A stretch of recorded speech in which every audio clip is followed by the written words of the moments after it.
खोर्धा जिला बाणपुर अंचल में ऐतिहासिक पंचु दोलଯାत्रा पालित होईछि। ठाकुरंकर महामेलन पर्व धूमधाम पालित होईछि। फूलमाल सजे हुई आसीथिबा विमानगुड़िक दोल मंडपरे विराजमान करबा परे पूजार्चना करा जायतिला। तापरे महामेलन आरंभ होइतिला। ए दोलଯାत्रा रे 84टी दोल विमान रे 162टी देवादेवींकर आगमन होइतिला। जोड़ी शंख घंट वाद्य ढाल महुरी संकीर्तन धून प्रकंपित होइतिला।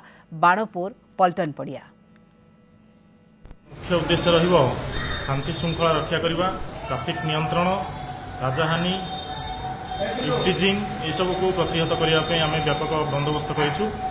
से परिप्रेक्षी में समस्त बाणपुरवासी तथा आखपाख अंचल आसुଥିବା समस्त दर्शन देखणाहारी मान कहना चाहूँ समस्ते शांति श्रृंखला सहित आज घटा जाऊा पंचदोल को समस्ते एंजॉय करूँ, शांति श्रृंखला रक्षा करूँ और समस्ते मन भरी उपभोग करूँ।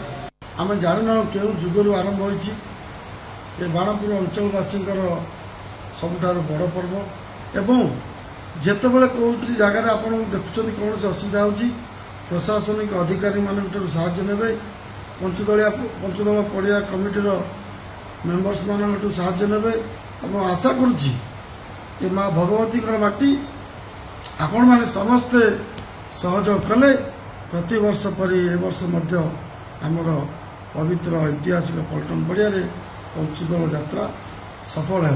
जानी यात्रा 5 दिन धरी चले देवयात्रा 2 दिन अनुष्ठित हुए किंतु अन्य बिना व्यवसाय वाणिज्य 3 दिन